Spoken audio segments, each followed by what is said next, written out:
Hey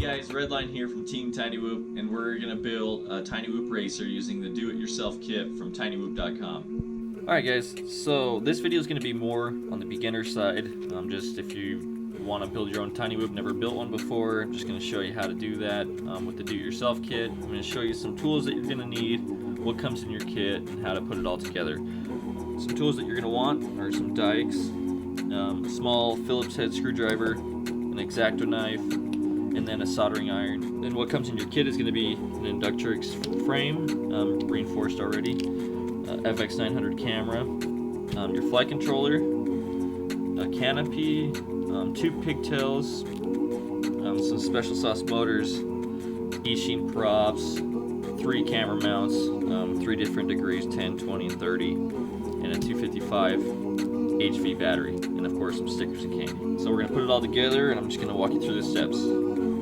Alright, so first thing, just open up your flight controller. It's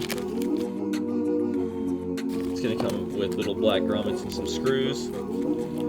And then it's already got a pigtail on here and a camera connector, but we're going to take those off and put the other one on. Your kit comes with 2 pigtails, one smaller one and one bigger one.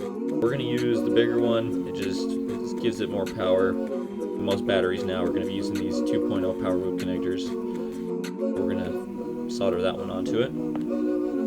Alright, so we're going to get this white silicone off the connector here. Just grab your X-Acto knife and just kind of peel away at it.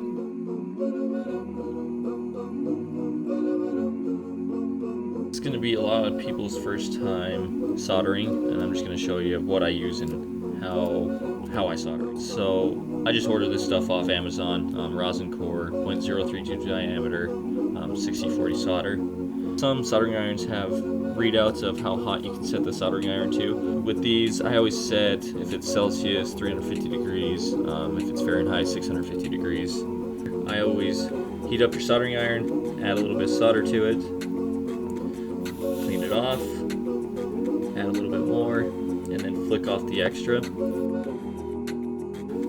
And then you're ready to go. Just apply to one side of this pigtail your soldering iron, and then it should heat up and you should be able to just pull that right out of there. Do the same to the other side. Okay, next we're just going to add some solder. Just start with one of the pads, apply some heat to it, add your solder, and a little bubble will start, and then you can go ahead and back off. Flip it over, do the other side.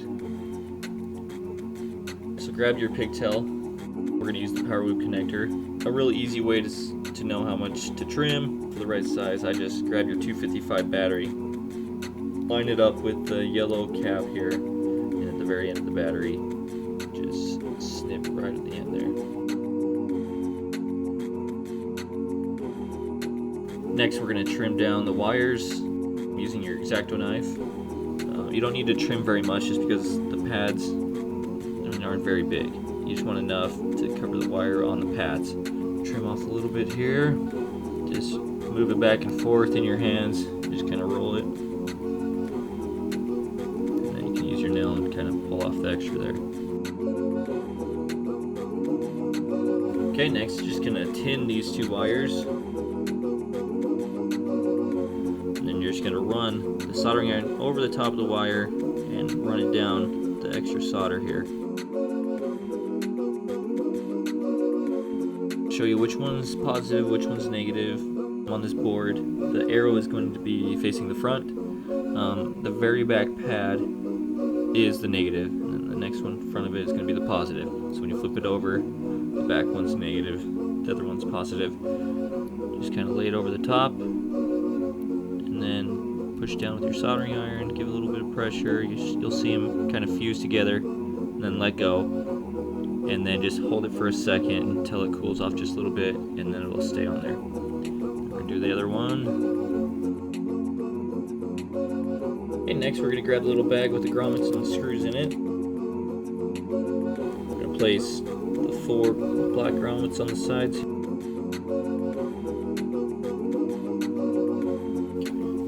Alright, once you get grommets on there, grab your frame. This is the front, this is the back. You're gonna put your pigtail through right there. Push down the grommets on those little pegs there. Okay, once you get it mounted, you may have to bend your little pigtail here to get it to fit through. Next, grab this bigger screw with the bigger flange on it. We're going to screw that in to the front. So we're going to grab our camera. Go ahead and open that up. There's going to be a lot of extra wire on here, so we're going to trim that down. For this, the trick I use is just pull it up towards the end of your antenna and then trim it right there. Okay, and then we're going to strip the wires on that.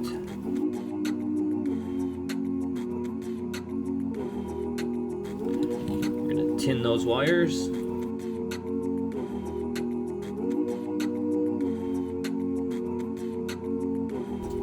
Okay, so next we're going to grab one of the mounts for the camera. There's 3 different ones, 10, 20, and 30. To figure that out, you just kind of got to look at it sideways to see which one's more slanted. I personally like the 30-degree mount, but if you're just starting out, a 10-degree is the way to go. It's just easier to fly with, just until you get used to it, and then you can move your way up and go faster. So let's grab a 10-degree and start with that. Tell which way is up and down. You can just look at the top here and just make sure the spelling's facing the right way. You'll just slide that into the 3D printed mount here. Okay, and then we're going to do the VTX in the back here. This just kind of snaps right in there, pretty easy. Okay, and then we're going to solder the camera to the board.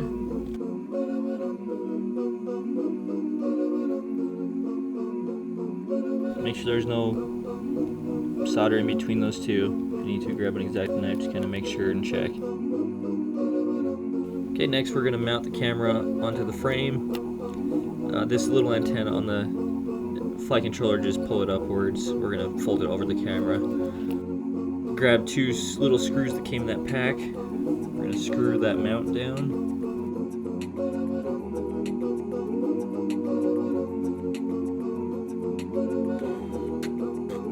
So you have 1 extra screw. You can put it in the back if you want, but it's not like a big one like the front, so it's not going to be as secure or anything, so it's up to you if you want to throw that one on there. The antenna back here, one of them's facing downwards like that. It just makes it so the camera mounts flat. And then go ahead and just kind of pull this antenna over the top there. Next we're going to put the canopy on. Just take your little lens cap off. You're going to slide the canopy over the lens.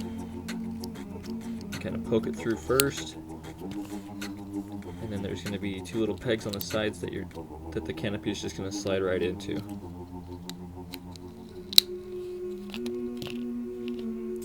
Okay, next you're going to grab your motors. You'll notice that there's 2 different colors, black and white, and then red and blue. Just depends on the direction the motor is going to be spinning. The red and blue ones are going to be in the front right corner, back left corner. The black and whites go front left corner, back right corner. We're going to slide those in the opening here. Once you get those started in there, just kind of line it up. Hold these struts down here with your fingers, and then push down with your fingernails on the motors. Okay, once you get all 4 of those in there, flip it over. We're going to twist the little wires here, and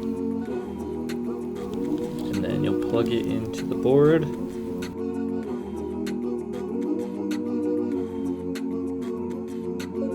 I'm just going to use some tweezers and kind of just tuck this wire into the frame and just kind of wrap them around the plugs.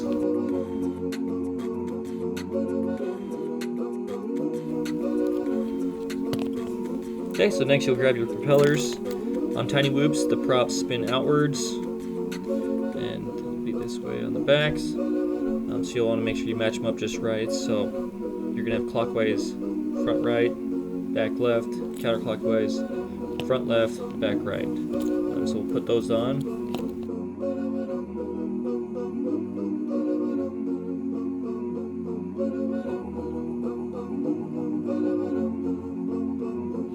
Okay, and that's it. That's all there is to making a Tiny Whoop racer.